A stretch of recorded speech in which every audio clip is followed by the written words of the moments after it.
Uninga, que o futuro é aqui.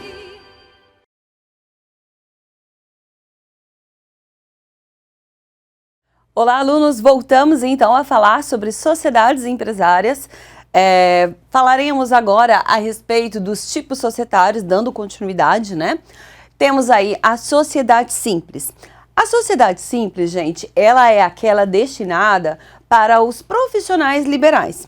Lembra também, não sei se vocês se recordam, mas eu disse para vocês que nós temos a sociedade empresária e a sociedade simples. A sociedade empresária é aquela que tem todos os preceitos instituidores da atividade empresarial. Já a sociedade simples, não, é muito praticada pelos empresários que praticam de alguma forma o trabalho liberal, né? Ela é muito aplicada deixa eu colocar aqui para vocês verem, por profissionais, advogados, por médicos, por dentistas, por artistas plásticos, por pintores, escritores. Essa é a modalidade. E aí vocês podem perguntar assim, tá? Mas por que então que uma pessoa abriria, né, registraria uma pessoa jurídica se nessa modalidade simples ela não tem limitação da responsabilidade dos seus membros? Porque quando eu tenho CNPJ, eu sou uma pessoa exercendo uma atividade empresarial, uma pessoa física exercendo uma atividade empresarial e que em virtude desse exercício eu posso pagar os impostos como pessoa jurídica e não como pessoa física. A tributação incidente sobre a pessoa física é superior à tributação paga pela pessoa jurídica. Então, essa é uma das vantagens em que muitas vezes os profissionais liberais acabam realizando aí esse registro de maneira a facilitar, né, a sua administração aí da sua prática comercial. Bom, essa modalidade empresarial, ela pode adotar tanto as regras previstas para firma como denominação, que eu não vou entrar em detalhes com vocês agora, porque vai ter uma aula específica para falar sobre firma e denominação. Mas terá previsão aí lá no artigo 997 do Código Civil, tá? E terão as regras próprias e no que couber subsidiariamente poderá ser aplicada sobre as regras das sociedades empresariais. Então, possíveis formas dessa modalidade empresarial seria a modalidade pura, a em nome coletivo, a comandita simples, a limitada e a cooperativa. A cooperativa pode trazer um embaralho no cérebro de vocês, no raciocínio de vocês. Por quê? A cooperativa, quando nós pensamos em cooperativa, nós pensamos na reunião de indivíduos, que muitas vezes, na maioria das vezes, não são profissionais liberais, certo?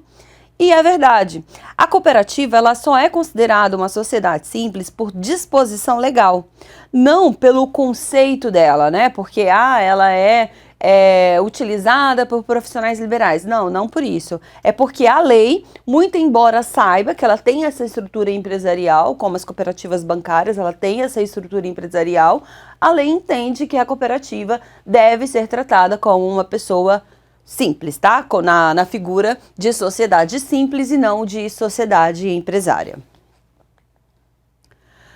Existem algumas cláusulas que são obrigatórias, devem ter em qualquer uma sociedade simples, né? Que são o nome, nacionalidade, profissão, estado civil de seus membros, toda a qualificação dos seus membros. E para quê? Para que aqueles terceiros que com ela contratarem tenham a possibilidade de localizar esse indivíduo que aparece como comerciante ou como titular dessa sociedade empresária. Denominação, prazo de validade se tiver. Existem algumas empresas que elas podem ser criadas com prazos pré-determinados, tá? Eu vou abrir uma empresa, mas é uma coisa bem sazonal, então fabricação de máscaras descartáveis. Poderia eu ter aberto uma empresa com breve prazo de duração na época da pandemia para produzir máscaras descartáveis? Poderia. No meu próprio ato constitutivo, eu poderia colocar que essa minha empresa ela teria um prazo de vigência, um prazo de validade de tão somente 2 anos, tá? Ou 1 ano, 6 meses, da forma que eu melhor entendesse que seria necessário. Então, capital da sociedade, qual é o capital, integralização desse capital e por que eu tenho que fazer isso? Quando eu levo o ato constitutivo a registro, eu dou publicidade a terceiros. Falaremos especificamente também sobre o registro em aula posterior, mas só para que vocês tenham conhecimento e compreendam isso que eu estou dizendo, o registro, ele nada mais é que uma forma de terceiros conseguirem identificar todas as informações necessárias com aquele empresário com quem ele mantém relações comerciais. Também precisa ter, né, a informação da cota de cada sócio, as pessoas naturais incumbidas pela administração e os poderes que cada um tem, a participação de cada sócio entre seus lucros e perdas, e se os sócios respondem ou não subsidiariamente pelas obrigações sociais. Todas as vezes que vocês ouvirem, olha, o sócio responde subsidiariamente, o sócio responde ilimitadamente, isso vai ser com base no contrato social e aquelas relações com terceiros, tá? O contrato social deve ser registrado até 30 dias após o início das atividades e se não for feito, o que vai acontecer? A empresa deixa de funcionar, deixa de existir? Não. Só que aí esse empresário ou esses empresários estarão atuando de uma forma irregular. Lembra da sociedade de fato irregular?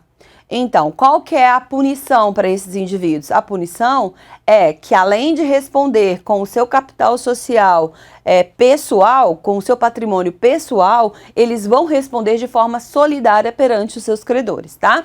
Então, essa seria aí a punição pelo não registro em 30 dias, que é o prazo previsto em lei.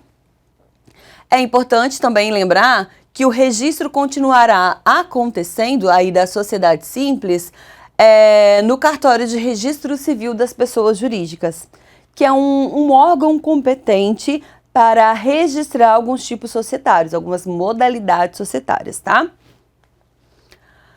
A alteração do contrato social de uma sociedade simples precisa da concordância de todos os sócios e essa concordância ela necessita ser absoluta quando é para cláusulas que alteram aí coisas importantes, né? Como a razão social, o nome, aí precisa da concordância absoluta de todos os membros. Tem previsão aí lá no artigo 997 do Código Civil, tá, gente? A responsabilidade dos sócios, que pode ser tanto de pessoa física como pessoa jurídica, né?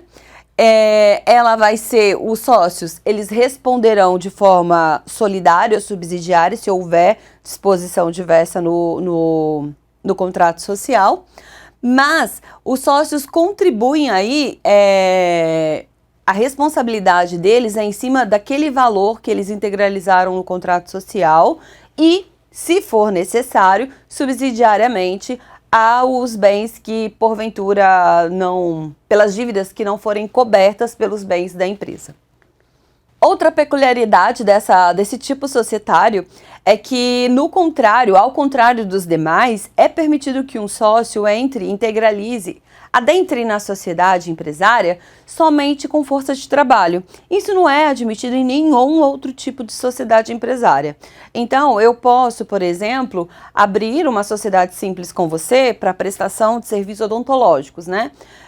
Seremos profissionais liberais, não seremos uma sociedade empresária e eu posso entrar só com a minha mão de obra. Eu não vou ter dinheiro para comprar os equipamentos necessários, né? Aqueles assentos, aqueles utensílios que são caríssimos. Eu não tenho condições de fazer isso, mas eu tenho condições de ficar maior tempo à disposição da atividade empresarial que você que está me ajudando a abrir esse negócio. Então, é possível nessa modalidade. Aí, pontos importantes. Por mais que o indivíduo ele contribua somente com o trabalho, ele vai receber também, em relação aos lucros, o valor proporcional àquilo que ele investiu, né? Na força de trabalho que ele investiu. O que os demais sócios teriam proporcionalmente, tá? A responsabilidade dos sócios pelas dívidas está lá no artigo 1023 do Código Civil.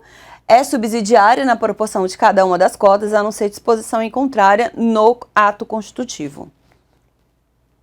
Sociedade simples em relação à participação da responsabilidade dos sócios. É muito comum, e vocês verão, algumas atividades empresárias serem vendidas ou cedidas a outros indivíduos. Sei lá, essa clínica odontológica que eu montei com você. Somos profissionais liberais atuando, né, no mercado como profissionais liberais. Temos lá uma auxiliar, o que não descaracteriza a nossa condição de profissional liberal, só que nós decidimos vender todo aquele equipamento, toda aquela estrutura que nós temos. Isso é possível? Sim, é possível. Nós vamos tratar em um módulo, uma unidade específica a respeito do trespasse e da liquidação da empresa. Mas por hora, o que vocês precisam saber? Que na sociedade simples é possível a cessão das cotas, mas aquele indivíduo que saiu ou por algum motivo ele cedeu essas cotas para um terceiro, ele responde, tá? Não é assim, eu saí, então todas aquelas dívidas trabalhistas da secretária lá que eu tinha, eu não vou pagar. Não, você ainda fica com essa responsabilidade por determinado período. E aí esse período vai variar de acordo com disposições legais previstas no Código Civil, previstas lá na relação trabalhista, no Código Tributário. Cada lei específica vai dizer aí o período que esse indivíduo que sai da sociedade simples ainda se mantém responsável pelas obrigações praticadas durante a sua gestão ou mesmo durante aquele período que ele estava sendo membro da sociedade simples, tá? A sociedade em nome coletivo, ela é regida pelos artigos 1039 a 1044 do Código Civil Brasileiro. E o nome dessa sociedade sempre vai ser por firma ou razão social, composta pelo nome de todos os membros, né, dos sócios, ou de um sócio, mas informando os demais. Sempre vocês vão conseguir identificá-la por essas expressões. Vieira e Companhia. Significa que um sócio, ele tem o sobrenome Vieira, o segundo tem o sobrenome de Oliveira, e que eu tenho mais sócios com outros sobrenomes. Poderia ser com o sobrenome de todos os sócios? Poderia. Só que às vezes fica grande, né? Então é muito comum as pessoas colocarem assim, coloca um ou dois sobrenomes e o companhia no final. Essa sociedade, ela não por essa razão, inclusive aqui a sociedade anônima, o termo companhia não pode ser usado no fim do nome empresarial para não causar confusão e as pessoas entendê-la que ela se trata de uma companhia, tá? Mas geralmente é no meio. É uma sociedade contratual, porque para eu ter a validade e a estruturação dessa sociedade empresária, eu preciso ter o contrato social registrado no devido órgão competente. Aqui eu tenho a distinção da personalidade jurídica dos membros, tá? Aí, com o registro, eu tenho a separação, né, da personalidade da pessoa jurídica para os seus membros, e o que significa que os atos praticados na atividade empresarial, os bens que serão oponíveis, né, que servirão para quitar essas dívidas durante a atividade empresarial, serão tão somente aqueles bens de propriedade das pessoas jurídicas e não das pessoas físicas, porque as pessoas físicas têm personalidade distinta de seus membros, a pessoa jurídica tem personalidade distinta de seus membros. Aqui entra na regra. Mas pode ser que no contrato social, eu acho muito difícil isso acontecer, mas eu tenho que falar com vocês. Pode ser que no contrato social, os sócios, os membros, coloquem que a responsabilidade deles será solidária e subsidiária. Aí, a partir desse momento, quando eles fazem isso, eles modificam, né, aquela regra geral e passa-se a aplicar ao caso em concreto essa regra específica prevista no contrato próprio, tá? Quando eu tenho aí a responsabilidade solidária e ilimitada, significa, gente, que após o término dos bens da empresa e não satisfeito todas as dívidas da empresa, o credor poderá ir atrás dos bens dos sócios, tá? E quando eu falo que a responsabilidade é subsidiária, significa que eu posso ir tanto nos bens dos sócios como eu posso ir nos bens particulares da empresa. Bom, por hora, essas informações que nós tínhamos para passar, retornaremos no próximo bloco falando um pouco mais a respeito de tipos societários. Até já!